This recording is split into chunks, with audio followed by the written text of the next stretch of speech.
स्वस्ति पन्थामनुचरेम सूर्याचन्द्रमसा विव पुनर्दधताग्नता जानता संगमे मही। ओम शांति शांति शांति।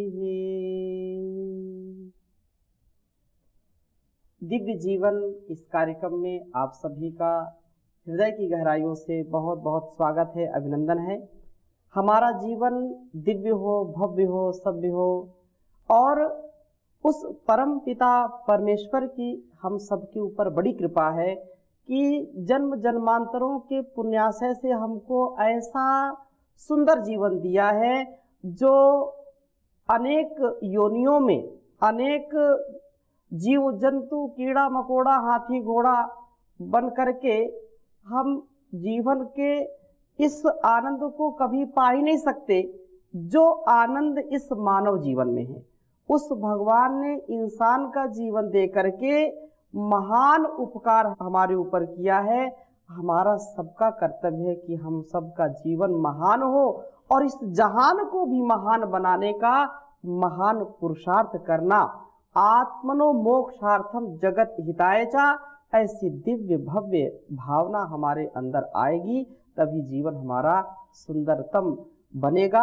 और इस सुंदरतम जीवन के लिए, दिव्य जीवन के लिए हमको ऋषि कल्प जो महापुरुष हमारे सामने हैं, हमारे समक्ष हैं और जो हमारे वेद उपनिषद दर्शन आदि शास्त्रों में कल्याणी वेद वाणी का जो स्वाध्याय है उसकी चर्चा है, परिचर्चा है, सुनना सुनाना, जीवन में उतारना, ये अत्यंत महनीय है। इसलिए महर्षि देव दयानंद जी ने भी कहा कि वेदो अखिलो धर्म मूलम, वेद सब सत्य विद्याओं का पुस्तक है। वेद का पढ़ना पढ़ाना, सुनना सुनाना तथा अपने जीवन में उतारना ये अत्यंत लाभकारी है और वर्तमान परिवेश में हमको इसको जरूर आत्मसात करना चाहिए। महापुरुषों की वाणी, कौन सा शब्द हमारे हृदय में उतर जाए और हमारा जीवन संवर जाए। तो ऐसे ऋषि कल्प हमारे बहुत ही विद्वान जो अपने जीवन से, अपने कृतित्व से, अपने व्यक्तित्व से सदा सबको आप्लावित करते हैं। हमारे माननीय प्रतिकुलपति पतंजलि विश्वविद्यालय के यशस्वी आदरणीय डॉक्टर महावीर जी, जिनको आप सुनते रहते हैं, इस कार्यक्रम में पुनः आपका सानिध्य सबको मिला। बहुत बहुत इस कार्यक्रम में आपका स्वागत है, अभिनंदन है। अनेक संदर्भों पर चर्चा हुई है और जिज्ञासा भी लोगों की हुई है कि हमको वास्तव में जो ऋषि परंपरा का ज्ञान है उसको आत्मसात करना चाहिए। गुरु जी, मैं बहुत विनम्रता से प्रश्न करना चाहता हूं क्योंकि लोगों के प्रश्न आते हैं कि वर्तमान परिवेश में हम पारिवारिक जीवन में, सांसारिक जीवन में कैसे इस वेद विद्या को अर्जित करें, कैसे इसको, क्योंकि वो वैदिक परंपरा तो जिसका ह्रास हुआ है, परंतु पतंजलि योग पीठ के माध्यम से पुनः इसकी प्रतिष्ठा के लिए परम पूज्य श्री स्वामी जी महाराज ने, आचार्य श्री जी ने जो संकल्प लिया वो धीरे धीरे पूरा हो रहा है, लोगों तक बात पहुंच रही है। फिर भी इसको कैसे आत्मसात करें जिससे हमारा परिवार सुखी हो, समृद्ध हो, चरित्रवान हो, बलवान हो, बुद्धिमान हो, यशस्वी हो। एक व्यक्ति निर्माण से राष्ट्र निर्माण का, विश्व निर्माण का कार्य कैसे संपन्न किया जा सकता है, क्योंकि सब तो संस्कृत पढ़े नहीं हैं और ये कठिन विद्या है, ऐसा लोग मानते हैं, समझते हैं। तो इस विषय में अपना मार्गदर्शन देने की कृपा करें। पूज्य स्वामी जी महाराज, आज बड़ा आनंद का ये अवसर है कि इस चर्चा परिचर्चा के माध्यम से हम अपने लाखों करोड़ों श्रद्धालु भाई बहनों को वेद का संदेश देना चाहते हैं। वेद माता का जो स्नेहाशीष है वो उन तक पहुंचाना चाहते हैं।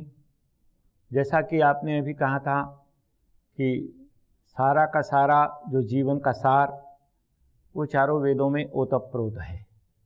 ऋषियों का पावन अंतःकरण जब इन चारों वेदों की पावन ऋचाओं से आप्लावित हुआ था और जैसे गोमुख से या गंगोत्री से गंगा प्रवाहित होती हुई पूरे भारतवर्ष को सींचती हुई गंगा सागर में जाकर के मिल जाती है। इसी प्रकार से चारों वेदों के मंत्र भी व्यक्ति, परिवार, समाज, राष्ट्र और विश्व, 5 इसकी सीढ़ियां हैं, पंचपदी हैं। इन पंचपदियों को किस प्रकार से उत्तम बनाया जा सकता है, जैसा कि आपने कहा दिव्य जीवन, दिव्य जीवन का अर्थ वैदिक जीवन, श्रेष्ठ जीवन, उत्तम जीवन, आलोक से भरा हुआ, सुरभि से सुरभित जीवन, जिसको पाकर के व्यक्ति स्वयं भी धन्य हो जाता है और समाज को भी धन्य बनाता है। कि जैसे परम पूज्य स्वामी जी महाराज आज सारे विश्व को एक नया पावन संदेश प्रदान कर रहे हैं। ये संदेश ऋषियों का संदेश है, वेदों का संदेश है।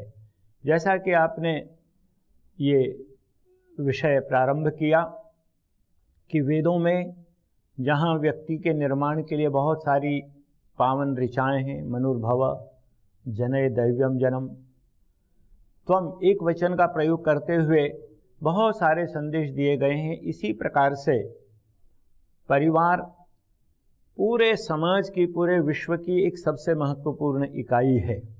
और बड़ा सुंदर कहा गया है, यथा नदी नदा सर्वे सागरे यान्ति संस्थितिम तथैव आश्रमिणः सर्वे गृहस्थे यान्ति संस्थितिम। यद्यपि संन्यासाश्रम सबसे अधिक पूज्य है, वानप्रस्थ आश्रम भी वंदनीय है, ब्रह्मचर्य आश्रम की महिमा से हमारे ग्रंथ भरे पड़े हैं, लेकिन फिर भी जो गृहस्थ आश्रम है वो चारों आश्रमों का मूल है, केंद्र बिंदु है। यदि वो ठीक हो जाता है, हमारे परिवारों की स्थिति ठीक हो जाती है, तो फिर इस पूरे विश्व को कृण्वन्तो विश्वम आर्य के अनुसार श्रेष्ठ बनाने में कोई विलंब नहीं होगा, कोई प्रतीक्षा नहीं करनी पड़ेगी। क्योंकि माता पिता जैसे होते हैं, गृहस्थ आश्रम में दंपति का जैसा पावन जीवन होता है, उसी प्रकार की संतति और उसी प्रकार की धारा आगे बढ़ती है। मुझे स्मरण आता है कि जब विवाह संस्कार होता है, जो परिवार के निर्माण का पहला सोपान है, वर वधू दोनों विवाह की वेदी पर खड़े होकर के प्रतिज्ञा करते हैं, संकल्प करते हैं, व्रत लेते हैं, सबके सामने घोषणा करते हैं, समापो हृदयानिनो, अर्थात हम दोनों के हृदय एक दूसरे के साथ ऐसे मिल जाएं जिस तरह से जल को जल में मिला दिया जाता है और संसार की कोई शक्ति उन मिले हुए जलों को अलग नहीं कर सकती। इसी प्रकार से वैदिक गृहस्थ या भारतीय परिवार की जो अवधारणा है पूज्य स्वामी जी महाराज, वो ऐसी है कि एक बार संकल्प के साथ व्रत लेते हुए, प्रतिज्ञा करते हुए, जब विवाह की वेदी पर आरूढ़ होकर के दोनों युवा युवती जिन्होंने वेद पढ़े हैं, इसीलिए कहा कि वेदान अधीत्य वेदौवा वेदम वापि यथाक्रमम अविलुप्त ब्रह्मचर्य गृहस्थाश्रमम आविशेत। गृहस्थ आश्रम में प्रवेश करने का अधिकार उन्हीं को है। या तो चारों वेदों को पढ़ा है, नहीं पढ़ सकते 2 को पढ़ा है, 2 को भी नहीं पढ़ सकते तो एक वेद को पढ़ करके जब वो गृहस्थ आश्रम में प्रवेश करते हैं और उस वेद में प्रतिपादित जो शिक्षाएं हैं, संदेश हैं, जीवन को उत्तम बनाने का जो एक मार्ग वहाँ दर्शाया गया है, तदनुकूल आचरण करते हैं तो गृहस्थ और परिवार श्रेष्ठ बनता है। बहुत सुंदर लिखा है संस्कृत के किसी कवि ने, संतुष्टः भार्यया भर्ता भर्त्रा भार्या तथैव च।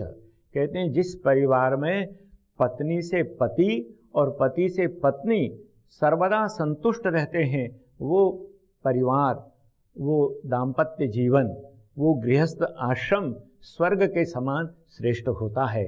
और इसीलिए हमारे यहाँ बार बार इस बात को भिन्न भिन्न प्रकार से प्रतिपादित किया गया है।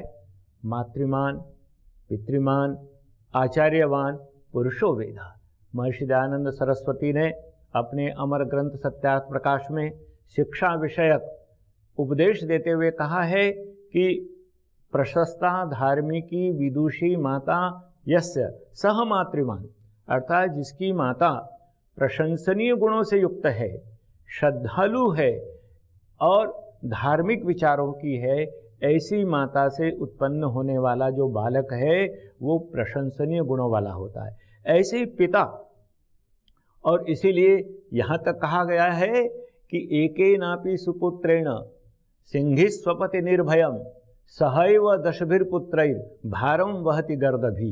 यदि एक पुत्र भी प्रद्युम्न जैसा कुल में उत्पन्न हो जाता है तो उस एक पुत्र से ही उसकी माँ, उसकी जननी जन्मदात्री निर्भय होकर के सोती है। जैसे एक सिंह शावक से सिंहनी आनंद के साथ निर्भय होकर के भयानक जंगल में भी रहती है, तो हमारे गृहस्थ जीवन का जो सार है, वेदों ने जो कहा है कि महायज्ञश्च यज्ञश्च ब्राह्मीयम क्रियते तनु, जिस घर में पंच महायज्ञ होते हों, जिस घर में प्रतिदिन संध्या वंदन होता हो, जिस घर में गौ माता का पालन होता हो, जिस घर में समय समय पर आप जैसे श्रेष्ठ विद्वान सन्यासी महात्मा उपदेशक विद्वान आते हों और उनका वहाँ पूजन मान सम्मान वंदन होता हो और उनके मुखारविंद से निसृत होने वाली सदुपदेशों की गंगा जिस घर को आप्लावित करती रहती हो, ऐसे परिवार ही श्रेष्ठ परिवार होते हैं। और वेद के सैकड़ों हजारों मंत्रों में यही बात कही गई है, सहृदयम सामनस्यम अविद्वेषम कृणोमि वह अन्यो अन्यम अभिहर्यत वत्सम जातमिवाज्ञा। कहते हैं हे गृहस्थियों, तुमको मैंने सहृदय बना करके इस धराधाम पर भेजा है। सामनस्यम, तुमको एक मन वाला, एक जैसा चिंतन करने वाला, एक जैसा विचार रखने वाला बना करके मैंने इस संसार में जीवन जीने के लिए भेजा है।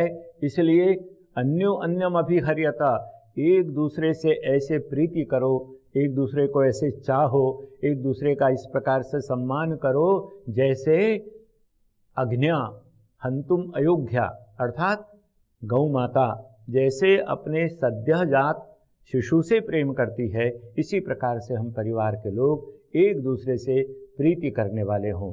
तो जो स्वामी जी महाराज जिस परिवार में परिवार के सारे सदस्य मिलकर के एक साथ यजन करते हैं, भजन करते हैं, परमात्मा की अर्चना में मन को लगाते हैं, एक साथ वेद मंत्रों का उच्चारण करते हैं, प्रभु भक्ति के गीत गाते हैं, मिलकर के आसन प्राणायाम आदि करते हैं, वो घर वास्तव में सुख का धाम होता है। और ऐसे परिवारों की कल्पना ही वेद का लक्ष्य है। वेद ऐसे परिवारों को ही बनाना चाहता है। और आपका परम पूज्य स्वामी जी का, हमारी जो ऋषि परंपरा है, उसका भी यही ध्येय है कि ऐसे गृहस्थ निर्माण हो तो देश विश्व गुरु बन सकता है। बहुत सुंदर आपने उपदेश दिया हम सबको। और आप श्री की जो बातें हैं वो आचार्य चाणक्य भी कहते हैं कि यदि हम घर को स्वर्ग जैसा बनाना चाहते हैं तो जो जो बिंदु वेदों में, उपनिषदों में और अन्य अन्य हमारे शास्त्रों में आते हैं उनका हमको अवश्य ही पालन करना चाहिए। आचार्य चाणक्य लिखते हैं, ना विप्र पादोदक कर्दमानी, ना वेद शास्त्र ध्वनि गर्जितानि, स्वाहा स्वधाकार विवर्जितानि, शमशान तुल्यानि गृहाणितानि। जैसा कहा है कि अतिथि देवो भव, मातृदेवो भव, पितृदेवो भव, आचार्य देवो भव, ये हमारी जो सनातन पुरातन परंपरा है, इस परंपरा का निर्वहन करने में ही हमारे घर परिवार और संसार का कल्याण है। जो बात कही है कि जिस घर में नित्य प्रति वेद उपनिषदों का स्वाध्याय होता है वही स्वर्ग के समान है, और जहां ऐसा नहीं होता वही नरक के समान है। जहां ना वेद शास्त्र ध्वनि गर्जितानि, शमशानि तुल्यानि गृहाणितानि, स्वाहा स्वाधाकार विवर्जितानि, शमशानि तुल्यानि गृहाणितानि। जहां स्वाहा और स्वधा, जहां अपने माता पिता का, बड़ों का आदर नहीं है, जहां पर स्वाहा स्वाहा करके आहुति नहीं देते सब घर पूरा परिवार मिल करके, वो घर शमशान के समान है। और जहां पर लोग मिलजुल करके, जैसा आप श्री का संकेत है कि यदि हम घर को स्वर्ग बनाना चाहते हैं, परिवार को अच्छा बनाना चाहते हैं, तो वेदानुकूल आचरण करना चाहिए। मैं बहुत ही विनम्रता से इस बात को कहता हूँ, जैसा आपने ने कहा कि उन्हीं को गृहस्थी में जाने का, दाम्पत्य जीवन का अधिकार उन्हीं को होता है जो वेदों का स्वाध्याय किए हों, वो वेद अध्ययन किए हों, वेद अनुकूल आचरण करते हों।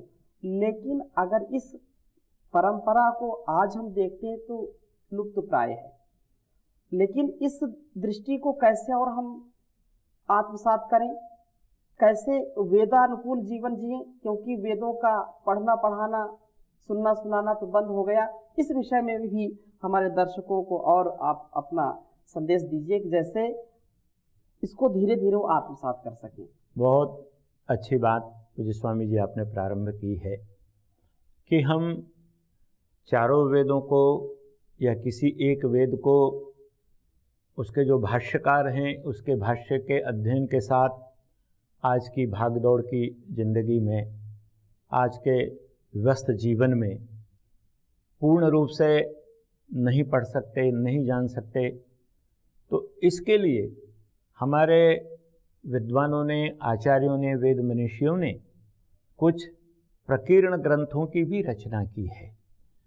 वेद रूपी समुद्र में से मंथन करके और कुछ ऐसे रत्न निकाले हैं, वेद रूपी उद्यान से कुछ चुने हुए फूलों के गुलदस्ते बना करके सहृदयों के, जो वास्तव में अपने जीवन का निर्माण करना चाहते। देखिए, यह तो आवश्यक है कि जब तक मन में ये भावना नहीं होगी कि हमें अपने जीवन को श्रेष्ठ बनाना है, हमने अपने जीवन को कीर्तिमय बनाना है, तब तक व्यक्ति इस वेद मार्ग का पथिक नहीं बन सकता। तो सबसे पहले यह श्रद्धा, यह विश्वास, यह संकल्प जागृत करना होगा कि हम ऋषियों की संतान हैं। भारतवर्ष में रहने वाला प्रत्येक व्यक्ति कहीं न कहीं किसी न किसी धारा से गौतम, कणाद, कपिल, पतंजलि से जुड़ा हुआ है, मर्यादा पुरुषोत्तम श्री राम से जुड़ा हुआ है, योगेश्वर श्री कृष्ण के साथ उसका नाता और रिश्ता है, क्योंकि दो ही सूर्यवंश या चंद्रवंश, दो ही भारतवर्ष में प्रभु वंश रहे हैं। और ये दोनों सूर्य और चंद्रमा की तरह भारत के इतिहास के गगन में चमकने वाले जो नक्षत्र हैं, ये वेदों का सतत स्वाध्याय करने वाले। जहाँ भगवान राम ने विश्वामित्र और वशिष्ठ जैसे ऋषियों के चरणों में बैठ कर के वेदों का स्वाध्याय किया, योगेश्वर श्री कृष्ण ने उज्जैन में संदीपनी ऋषि जी के चरणों में बैठ कर के वेदों का स्वाध्याय किया, और तत्पश्चात चाहे श्रीमद् भगवद गीता हो, महाभारत हो, वाल्मीकि रामायण हो, इनमें जो कुछ भी कहा गया है वो सारा का सारा वेदानुकूल है। तो सबसे पहली आवश्यकता इस बात की है कि हमारी इस चर्चा को जो भाई बहन श्रवण कर रहे हैं, उनके मन में उन ऋषियों के प्रति आस्था का भाव, श्रद्धा का भाव जागृत होना चाहिए। जब उनके प्रति श्रद्धा का भाव जागृत होगा तो उनकी जो रचनाएं हैं, उनकी जो अमर कृतियां हैं, उन कृतियों के प्रति भी श्रद्धा का भाव जागृत होगा।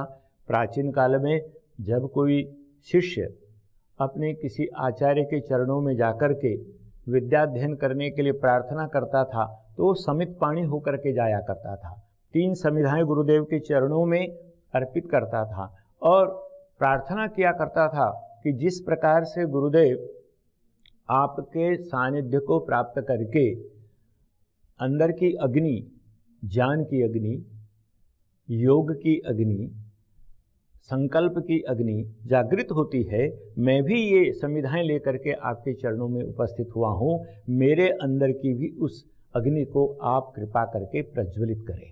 तो सबसे पहला पड़ाव तो यह है कि हमारे मन में अपने आचार्यों के प्रति, ऋषि परंपरा के प्रति, वैदिक वाङ्मय के प्रति श्रद्धा का भाव, आदर का भाव जागृत होना चाहिए। उसके बाद धीरे धीरे धीरे धीरे करके हम उस वेद रूपी महालय में, वेद रूपी प्रासाद में प्रवेश करने का अधिकार, उसकी पात्रता, उसकी योग्यता प्राप्त कर सकेंगे। और इसके लिए आचार्य अभयदेव जी ने वैदिक विनय जैसी पुस्तक लिखी, डॉक्टर रामनाथ वेदालंकार जी ने वेद मंजरी 365 मंत्रों का सुंदर संकलन किया कि हम प्रतिदिन कम से कम एक मंत्र का स्वाध्याय करें। आचार्य रामप्रसाद वेदालंकार जी ने वैदिक पुष्पांजलि की रचना की, भक्ति दर्पण, कर्तव्य दर्पण, ऐसी अनेक छोटी छोटी पुस्तकें हैं, छोटी हैं लेकिन उनमें जीवन का सारा सार भरा हुआ है। वो वेद का अमृत पान कराने वाली अमर रचनाएं हैं, उनका स्वाध्याय करते करते और मैं आपको बताते हुए ये प्रसन्नता अनुभव करता हूँ कि अथर्ववेद का भाष्य करने वाले क्षेमकरण दास त्रिवेदी, श्रीपाद दामोदर सातवलेकर, इन्होंने संस्कृत भाषा बाल्यकाल में गुरुओं के चरणों में बैठ करके नहीं पढ़ी थी। अवकाश प्राप्त करने के बाद जब इनकी रुचि जागृत हुई तो इन्होंने संस्कृत भाषा पढ़ी, वेद पढ़े और वेदों का बहुत सुंदर भाष्य हिंदी भाषा के माध्यम से सारे संसार के लिए उपलब्ध कराया। मुझे वो स्वर्णिम युग भी याद आता है। संस्कृत की एक बहुत प्रसिद्ध रचना है, स्वामी जी महाराज आप जानते हैं, बाणभट्ट द्वारा विरचित कादम्बरी, और उसके मंगलाचरण में प्रारंभ में बाणभट्ट अपने पूर्वजों का परिचय देते हुए वहाँ लिखते हैं, जगुर गृहेभ्यस्त समस्त वाङ्मयी ससारिकई पंजरवर्ती भीषुकई निगृह्यमाणा वटवः पदे पदे यजुंषि सामा निचयस्य शंकितः। एक युग था जब बाणभट्ट कहते हैं कि मेरे पितामह प्रपितामह वेद पढ़ाया करते थे अपने प्रिय छात्रों को, और जिस समय ब्रह्मचारी वेद मंत्रों का उच्चारण करते थे और आसपास उस आश्रम में पिंजड़ों में तोता और मैना उस वेद मंत्रों की ध्वनि को श्रवण करते थे, ब्रह्मचारी बहुत सावधान होकर बहुत जागरूकता के साथ वेद मंत्रों का उच्चारण करते थे कि कहीं ये तोता और मैना हमारे अशुद्ध उच्चारण को पकड़ न लें, इसलिए हमको सावधान होकर के वेद मंत्रों का उच्चारण करना चाहिए। ऐसा एक स्वर्णिम युग इस भारतवर्ष का था, फिर से हम उसको उत्पन्न कर सकते हैं, फिर हम अपने परिवारों को वैसा ही बना सकते हैं, लेकिन सबसे पहले श्रद्धा का जागरण होना चाहिए। श्रद्धया विंदते वशु श्रद्धाम प्रातः हवामहे श्रद्धाम मध्यम दिनम परि। श्रद्धा सूक्त का एक एक शब्द हमको उस श्रद्धा के साथ जुड़ने की प्रेरणा देता है। निसंदेह बहुत उत्साहवर्धक उपदेश आप श्री का है, और उन लोगों के लिए विशेषकर जो इस विद्या को बड़ा कठिन मानते हैं कि नहीं हमसे तो ये नहीं हो सकता है, वेदों को हम कैसे पढ़ेंगे, वेदों को उपदेशों को कैसे हम समझेंगे, वेद का उपदेश तो बहुत विस्तृत है, तो उनके लिए बहुत सरल सुगम जो भाष्य हमारे महापुरुषों ने किए हैं, वेदज्ञों ने जो किए हैं, उनको हमको आत्मसात करना चाहिए, और कम से कम एक वेद मंत्र का स्वाध्याय तो हमको नित्य प्रति करना चाहिए। चाहे ब्रह्मचारी हो, चाहे गृहस्थी हो, वानप्रस्थी हो, सन्यासी हो, स्वाध्याय सबके लिए अमृत के समान है। एक संकल्प के साथ हम कार्य करें, संकल्प जब हम ले लेते हैं तो इससे जीवन में दिव्यता आती है, दिव्य जीवन हमारा बनता है। और जितने भी महापुरुष हुए हैं, चाहे वो प्राचीन काल के हो या अर्वाचीन काल के हो, उनके जीवन को हम देखते हैं तो उनका जीवन बहुत ही सधा हुआ, संतुलित, मर्यादित, संयमित, व्यवस्थित और स्वाध्यायशील रहे हैं वो। तो हम निसंदेह यदि जीवन में सुख, शांति, आनंद प्राप्त करना चाहते हैं तो वेदानुकूल आचरण करें और स्वाध्याय जरूर करें। आप ज़्यादा कठिन पुस्तकें नहीं पढ़ सकते हैं, चारों वेद नहीं पढ़ सकते हैं, तो चारों वेदों का जो सार है, सार सार को गहे थोथा दे उड़ाए, तो अनंत शास्त्रम बहुलश्च विद्या अल्पश्च कालो बहुविघ्नता च यत् सार भूतम तद उपासनीयम हंसो यथा क्षीर मिव अम्बु मध्यात्। बहुत सुंदर बात कही है। तो ऐसे ही हम नीर क्षीर विवेकी बने, और नीर क्षीर विवेकी बन करके जो हमारे लिए अतिशय कल्याणकारी उसको आत्मसात करें, उस विद्या को। तो आप श्री का जो मार्गदर्शन है अत्यंत हम सबके लिए उत्साहवर्धक है, और हम सबको, जैसा आप श्री ने कहा कि हमारे जो वेदों के भाष्यकार हैं वो पूरे जीवन अलग अलग सेवाओं में थे, और चतुर्थ जो काल होता है जीवन का, उस काल में उन्होंने संस्कृत पढ़ना आरंभ किया, और ऐसे विद्वान बने कि जिन्होंने वेदों का भाष्य किया, क्योंकि वेदों का भाष्य करना अत्यंत दुरूह कार्य है, कठिन कार्य है, फिर भी उन्होंने इस सरलता से कार्य किया। तो हम इसको आत्मसात करें। नित्य स्वाध्याय सत्संग करते रहो, एक दिन सद्जान प्राप्त हो जाएगा, शांति होगी परम भ्रांति मिट जाएगी, पाप तापों का अवसान हो जाएगा। तो आगे और हम चर्चा करेंगे, अभी यहीं पर विराम लेते हैं। देखते रहिए दिव्य जीवन, दिव्य जीवन, दिव्य जीवन। ओम शांति शांति शांति।